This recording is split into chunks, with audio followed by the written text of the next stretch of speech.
Before we get started today, I want to give a special thanks to #paid, our top sponsor this week. I want to say goodbye to influencers. I want to say hello to creators. You can get your consumers talking about your brand, buying your product with creator marketing. Find out why creator marketing works up to 4 times better for your customer acquisition dollars by signing up with #paid. Go to #paid.com. Thanks very much.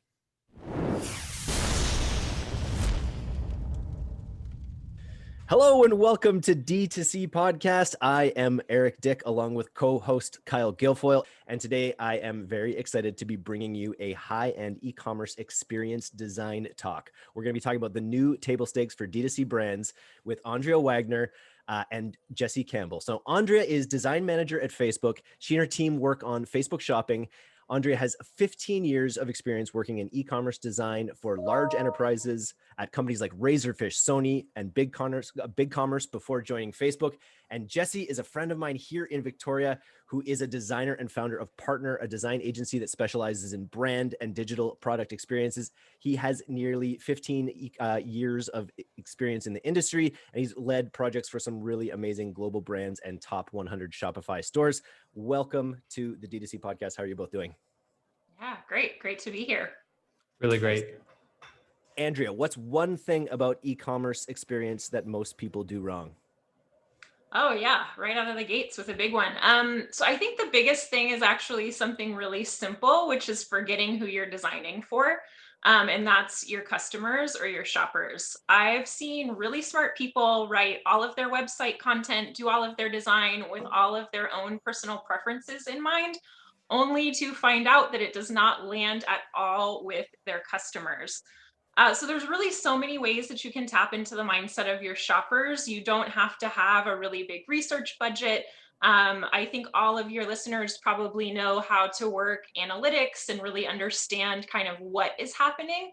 And a really simple thing that people can do with no budget is just simple pathing and stepping back and thinking about, okay, if I were a shopper and I had come from point A to point B on this website, why might I be leaving or, not scrolling or not clicking that button that I want people to click. There are also, great ways that you can run research sessions. If you can offer some form of compensation to get that feedback directly from your customers, and even more passive ways that you can collect that using standard website forms. So all of that, I think, will really help brands identify potential points of friction. But the number one thing is designing with your customers in mind and trying to set your own preferences and biases aside during the process. Amazing. So what are some practical ways? What are some of those easy ways that people should start surveying those users right away? That's just in email, in the onboarding flow after they buy something, or on the website. Where do you suggest?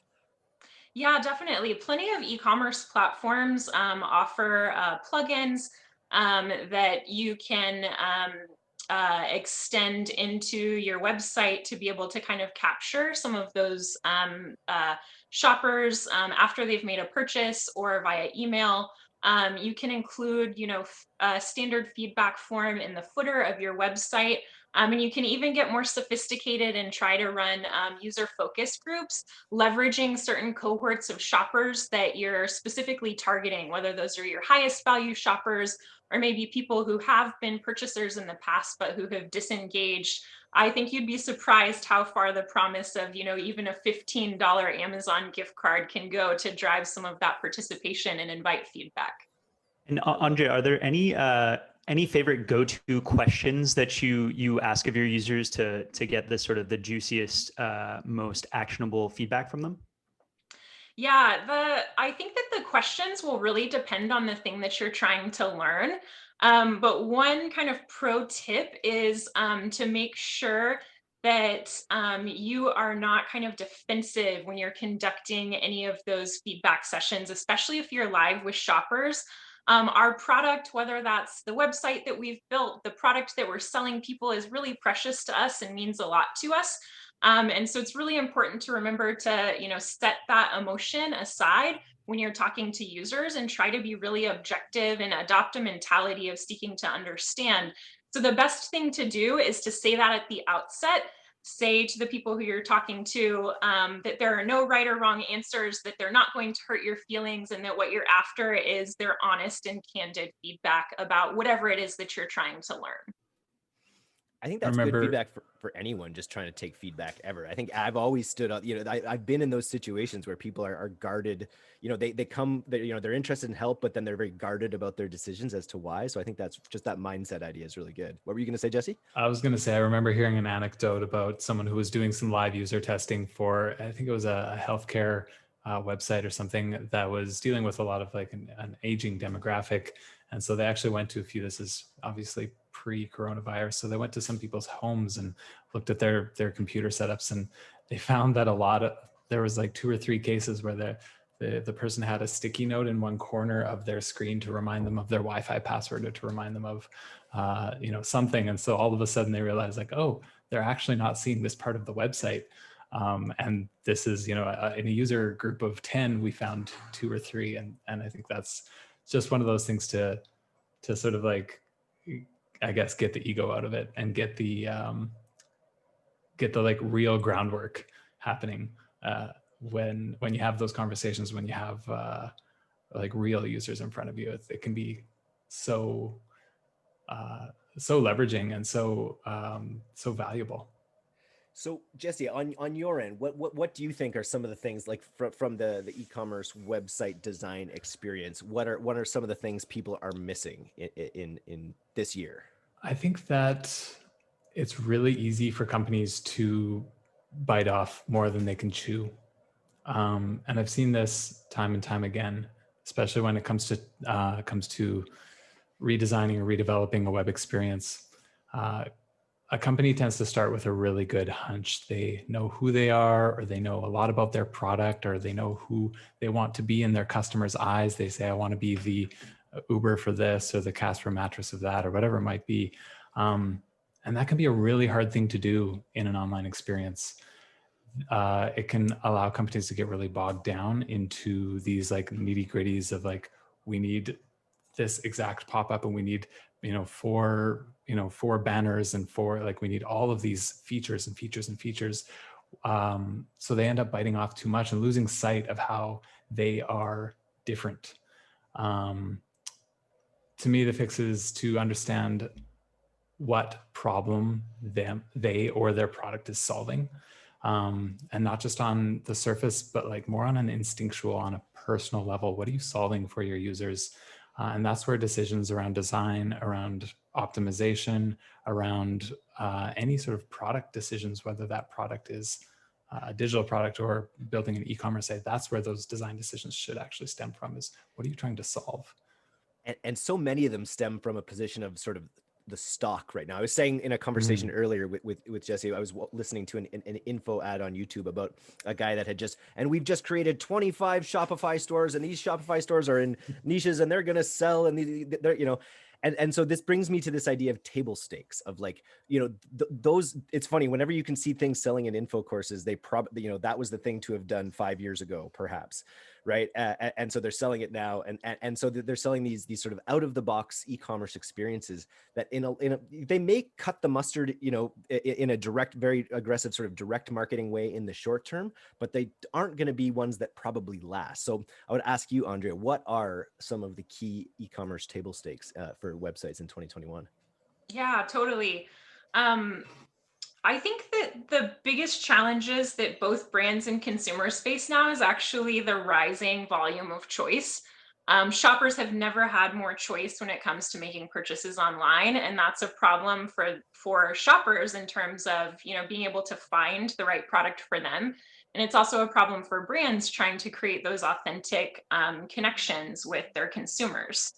So I think that the things that I see as the rising table stakes might actually sound like really kind of like tried and true problems to be solving online. It's just like, really, how can you kind of, turn it up to 11, so to speak. But I think that discovery will continue to be a problem for brands to solve, and we'll continue to see, the rise of headless commerce, further democratization of the influencer economy, and, probably further like micro influencers taking hold to really help consumers kind of negotiate the volume of choice that they have. Building trust with your shoppers once you are able to captivate them. So how transparent are you being? How honest are you being? How authentic are you being? How much are you really helping your customers see your product in their life? And that really gets down to demonstrating the product, right? Like the number one reason still to this day that people do not make a purchase online is because they're not confident that the thing that shows up at their front door is going to be the thing for them. And of course, that's getting, lower and lower because returns are getting easier and easier, but that's still the number one barrier. So what are you doing to show that product as close to real life as possible? So showing it on multiple models, for cosmetics and beauty, showing the product on multiple skin tones is super important. For home goods and things like art, we're seeing AR, VR experiences. But all of it really is about making sure that you can tell that story in a compelling way where people can see it in their life. And then, of course, I think that especially in this economy, things like microfinancing and flexible payment options are going to continue to be really, really important. And even some of that coming into the overall business model for things like, a subscription model, try before you buy, instant returns and things like that, I think are going to continue to push businesses into success in 2021. And these are all tried and true methods here, right? This is not like the whole idea of try before you buy, the idea of being able, like, you're solving pain points. When you can't shop in a store, you can't see what something looks like. You have to go by this 4 pictures that so many stores have, 4 or 5 pictures. Like when you're looking at a product, you will scroll through almost all pictures of a product. So why not just, really expand what's possible there? I think there's a lot of actionable advice in that alone. Yeah. Very nice. I would totally agree with just going back to that sentiment of consumers having a rising volume of choice. There's greater and greater access to products of different brands doing the same thing, access to those products, how you're buying them, what the supply chain is behind them, and the pricing around them. I think shopping around for a better price doesn't mean that we need to go to one store and then hop in the car and go to another. Now we can take 30 seconds and actually look in 4 different places and find where the cheapest place is. So that doesn't really become a differentiator anymore. I think a significant split in e-commerce has happened. Amazon and some of the bigger companies out there, but primarily Amazon, they're going to continue to just push the bottom down. They're going to push their costs down so that more people jump on their bandwagon, soaking up a huge bottom end of that market for things like the commodity purchases, eventually where we get our toothbrushes and toothpastes and that kind of thing. And that leaves a huge gap out there for companies to serve more specialized markets. And that means that they just need to keep pushing their value up, their perceived value up.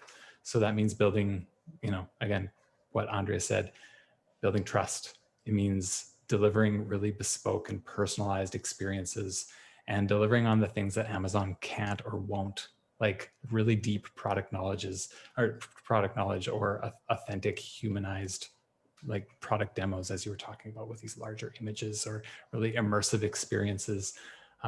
These are the variables that are going to build that sort of customer trust and ultimately that loyalty. I've mentioned it before, but Shopify published that statistic of a 94% conversion lift, essentially in places that were able to adopt these AR, VR product displays that help you feel huge, like you're in that situation. We were talking about the bottom end of commerce with Amazon sort of soaking up a lot of that. I know, there's only so much, Andrea, you can sort of say about your role at Facebook, but I'm interested in first of all, explain to us what headless commerce is and explain to us this sort of trend for what things we'll be seeing on platforms in coming years. Yeah, definitely. Headless commerce to me, other people might have a different definition, so it'll be good to hear how Jesse responds as well. But headless commerce to me is basically this notion of commerce anywhere. So I can be scrolling through a blog, for example, see an outfit from this influencer that I really love, and be able to click a link to purchase those products right then and there, because that blogger has basically taken care of the consideration process entirely for me, right? I trust her style, I trust her opinion, I trust the recommendation, and because of that, I'm ready to make the purchase decision right there. And so as we see, more and more individuals becoming content creators, which we definitely, have been seeing over the course of the past decade, that's absolutely the case. They're going to be able to confer a lot of trust and be able to shorten that consideration cycle for a lot of the people who follow them, and make better and stronger product recommendations. And so I think that's really at the heart of it, is think about headless commerce basically as the opportunity for for shoppers to access your products really on any platform and any channel, and not being forced into your website to do that. So it's really about, I would say, almost kind of channel strategy for kind of a simplistic way of thinking about it. It's And really yeah. Sorry, go ahead, Kyle. well, not to put you guys on the spot, but I'm wondering if I'm listening to a lot of this stuff, and it's all amazingly valuable. But I, as a DTC brand owner, would love it if you could walk us through some kind of an audit that I could take my site through right now, so that I can maybe get a sense of what my top priorities are for 2021. Yeah, so I'm just wondering, would you guys be able to break down like a mini quick audit I could, as a DTC brand owner, put my website through to really level it up next year? Sure. Maybe what I can do is kind of add to that definition of what I consider headless e-commerce to be, just so that we're kind of defining it in the right ways. I think that's like a really great and sort of broad description of headless e-commerce. The more narrow spot that I've been focusing on is how e-commerce platforms like Shopify or BigCommerce or others almost narrowly direct their merchants to selling in a certain way. So some of the things that I'm considering as an agency owner is, well, how is my client, how is this merchant structuring their products? What information is true about their products that Shopify is going to allow us to do, given their sort of black box of technology? And then if we say, well, Shopify is actually really good at certain things, there are other platforms out there, other content management systems that are out there that are better at structuring data for complex products. Like, I mean, we had a conversation about cannabis earlier, that would say, okay, well, Shopify doesn't really do a great job of that. It's still really valuable here, but where can we go to actually create a richer experience that allows us to deliver information and be more transparent and be more sort of forthcoming with all of this product information? And to me, that looks like moving some data over here and maybe not running it on a Shopify theme, but actually doing our own progressive web app that is able to pull information and create experiences that are much richer, and we have a lot more control over what that channel looks like. So headless is both sort of what are all of the channels that you're existing on, and how can we sort of optimize each one, and where is your data living, and how are we surfacing that? And then on the extreme end of it, I was listening to the My First Million podcast the other day. They're referencing this idea of everyone having their own store, essentially, just sort of like as creators. Like one of the craziest things, you were saying over the last 10 years, but over the last 8 months, I'm sure the creator economy has just ballooned, considering the amount of people that have free time and aren't making enough money on their hands. And so people, I think, are into this like content mentality. And that idea that they would have a real democratization, I guess, of capitalism is what you'd throw around with that.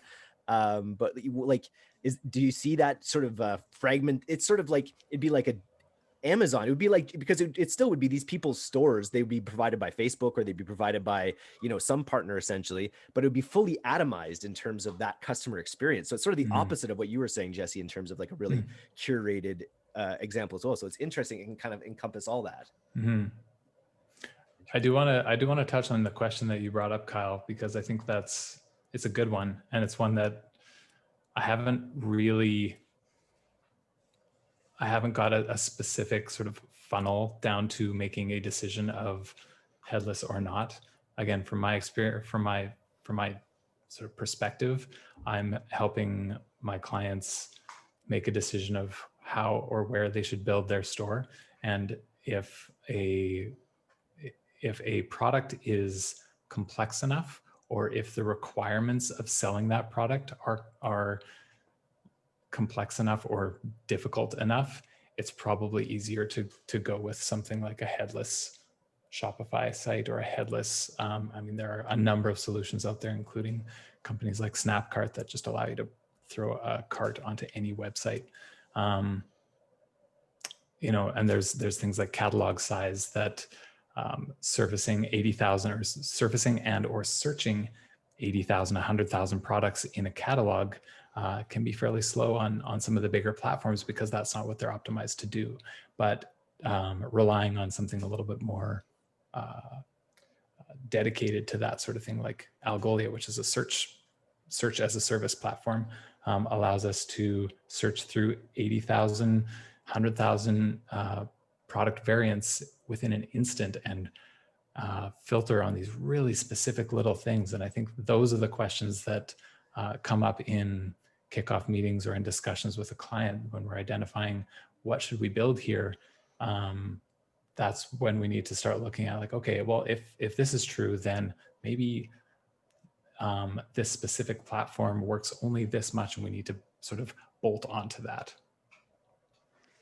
Awesome. And well, and the idea of like a catalog and a large catalog really reminds me of the original challenge that Andrea brought up, which is choice. And in 2021, a real challenge for e-commerce stores is going to be to become that go-to choice in a sea of just so many brands. And so what seems like a viable, like, obviously this is like high level, but a viable solution would be to, instead of create a store that has a catalog of, I mean, of course it'll have a catalog of products, but instead of a store that has like just tons and tons of different products, really niching down on becoming the best in the world of just one kind of product, kind of like we were talking earlier about that t-shirt. Like, that's kind of what I'm thinking of here, that the son of a tailor example, where they're really,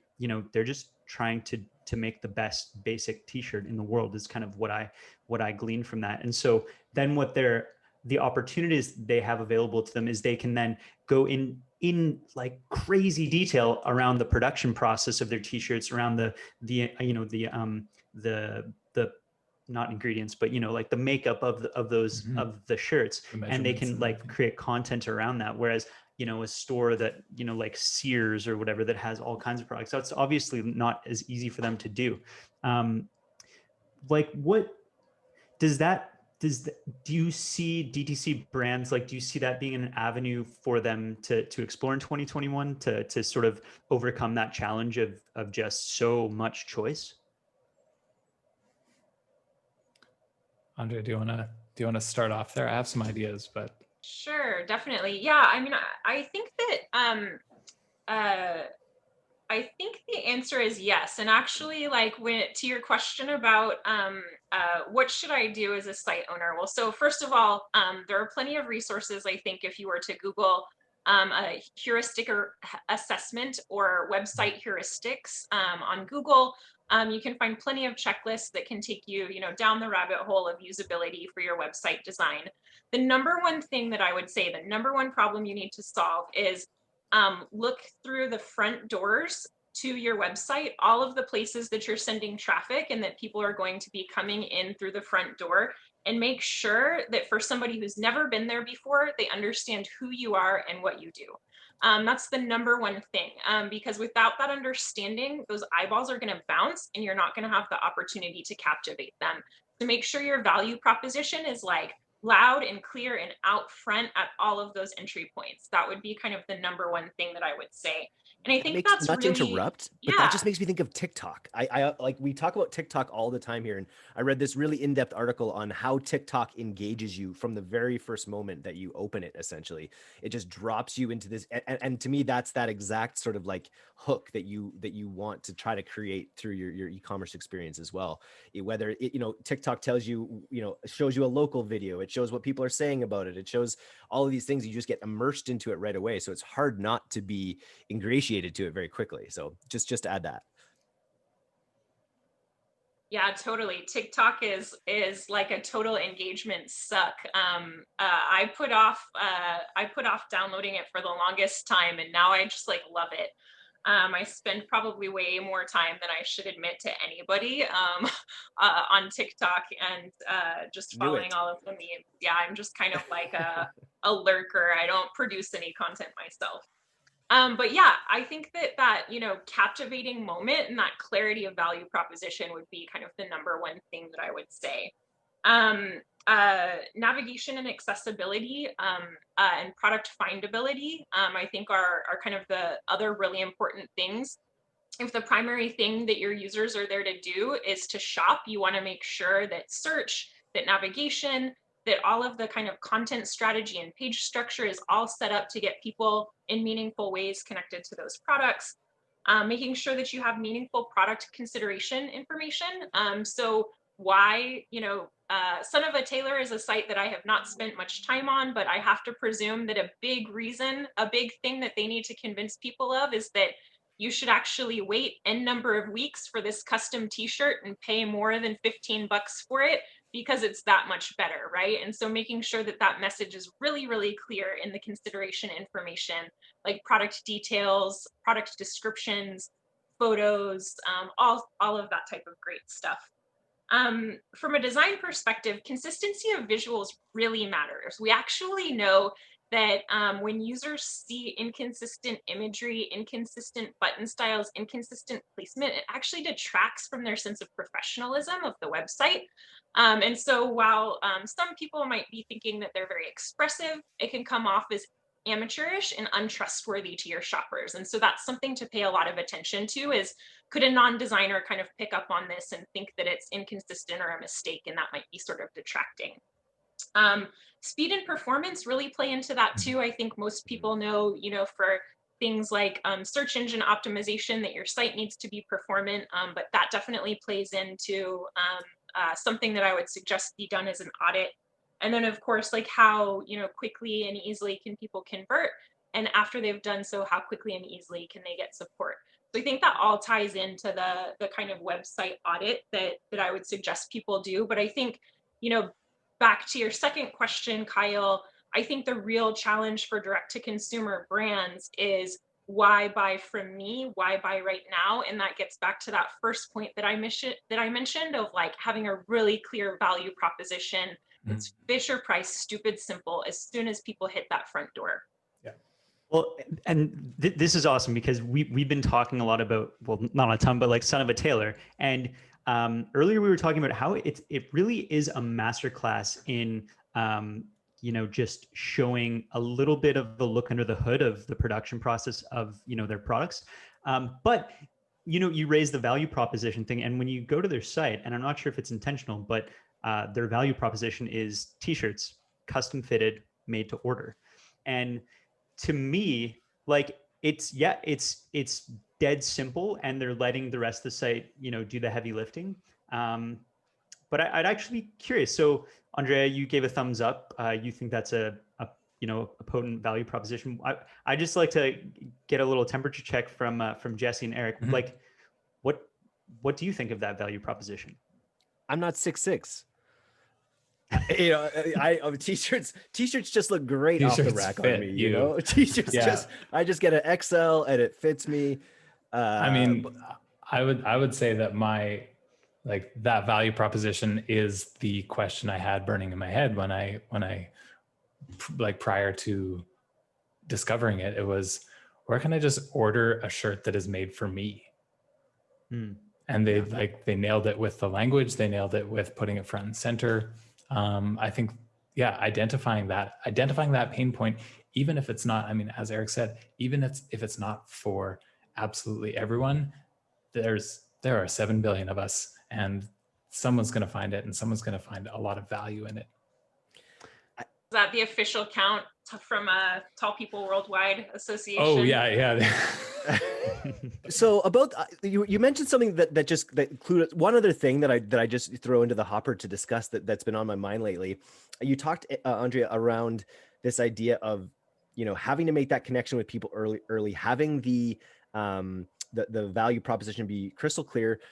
But also, I think there's another element too, which is, you know, whether it's the scarcity that you put on your site for real reason, but basically what I'm trying to get to is this idea of the drop model, not drop shipping, but this idea of creating events around your products rather than just sort of hitting people up on the regular with retargeting and things like that, and really building that social experience into the way you sell your products. Do you see that being a big move in the coming years?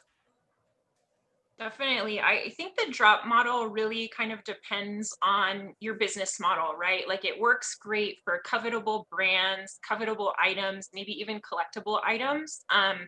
And scarcity really is the thing there. I've seen in recent years clothing companies kind of reboot, taking this like very limited, you know, capsule collection and limited editions type of approach to, you know, I presume drive consideration a little bit faster, right? Like if I only know there are 100 of these things out in the world, it's going to force me to reach a decision point about whether I want to buy that thing or not a lot faster. So I definitely see that happening. And I think that e-commerce platforms are taking that a lot more seriously, this drop model, because the implications for just like your front end experience and your website, I think, are really big there. Because you could wind up with a situation where the same person gets all of the items in the drop if you know, aren't throttling traffic and, you know, doing things to discourage bots and things like that, which are generally bad outcomes for consumers and for brands in instances where that happens. But some of the language that you used around creating that relationship really kind of resonates with me. I'm being self-referential here, but the places that I spend the most money at are still physical stores where I have a close relationship with the salesperson there. They text me, they send me photos, they say, I think this would go great with the thing that you bought, you know, last year or a couple months ago. And that's really the thing that gets me over the hurdle. And so thinking about new table stakes for 2021, the thing that gets me really excited is what are the ways that DTC brands can replicate that digitally? And so I think we've seen a lot of email marketing starting to move over to text marketing that feels a bit more personal. I've started to see a couple of brands adopt text bots so that it does feel a bit more like a conversation where I can say, you know, just really simple things like respond with a number or tell me more, and they'll send me more content. So it feels a bit more conversational. And seeing things like, you know, one-on-one styling appointments and one-on-one appointments available with brands as well helps replicate that relationship that I think, you know, really drives loyalty with brands. The icing on the cake is if you can figure out how to get all of that reflected in your website or your app. Which is definitely a lot of kind of technical choreography, but it's beautiful. It's a chef's kiss, you know, moment when you hit an app or a website and it knows about this thing that you texted somebody about, right? I think there's all sorts of neat developments there. We'll end kind of on this question, I think. You know, as a marketer, and so, you know, I've been part of this entrepreneurial movement of people building Shopify stores and things like that. There's a tug between, you know, trying to create the ultimate product, you know, customer experience, and trying to do things for the site in order to increase your sales, your AOV, your, you know, how many brands are still using that spin wheel or whatever. So I'm just wondering, you know, some final words on, on basically like performance versus brand long term, and then bonus, Jesse, are there any apps that you think are doing this really well? Are there any apps for Shopify stores that are like really doing well right now? I'm going to try and sort of bridge a gap between your last question and this question. Okay. You were talking about drop models, and I think in any effort, whether it's doing a drop model or whether it's doing a flash sale or whether it is deciding to sort of take your company off of a platform and move it to somewhere else, I think the question here is really getting back to some sort of instinct, some sort of what instinct am I sort of satisfying in my customer's eyes. I think with the mass drop model, or with the drop model, we're getting into like, oh, this is really elite. This is going to make me feel a little bit sexier. This is a very sort of coveted place, as Andrea put it.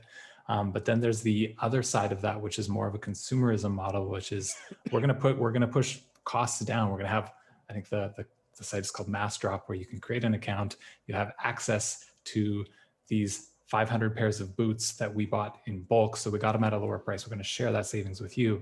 And so there's like a couple of different instincts that you can identify with there, and really identifying what instinct you're getting at in your actions, whether it's, like I said, doing some drop sales or doing a move off of a platform or getting onto another social media platform or something like that. What are you appealing to? And I don't think there's an app for that. No. But I think No. that's a really good sort of source to sort of drive the right sort of direction. Should brands still use Wheelio? That's what I'm just looking for an answer on. I still have yet to win. Yeah, you always win. You always win right. something That's on what it is. Wheelio. Yeah. That's nice. Okay, well, I want to thank you both for coming on the podcast today.